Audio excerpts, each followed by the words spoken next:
तो हेलो दोस्तों, मैं आपकी रीनू भारती यूट्यूब चैनल में आप सभी का स्वागत करती हूं और आशा करती हूं कि आप लोग अच्छे होंगे, स्वस्थ मस्त और व्यस्त होंगे। दोस्तों, मैं एक गारी गीत गाने जा रही हूं जो धर्मराज भारती के फरमाइश पर है। माहुल बाज़ार के रहने वाले हैं धर्मराज भैया। मैं उन्हीं की फरमाइश पर गीत गाने जा रही हूँ। गारी गीत आप लोग कमेंट बॉक्स में ज़रूर बताएं कि कैसा लगा।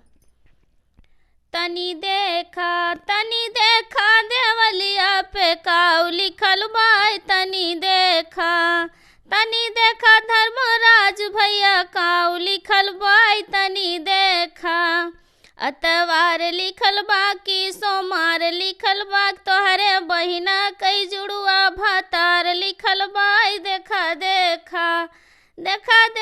देवलिया पे काऊ लिखल बाय। देखा अतवार लिखल बा कि सोमार लिखल बा कि सुनीता के दुई दुई भातार लिखल बाय। तनी देखा देवलिया पे काऊ लिखल बाय। तनी देखा।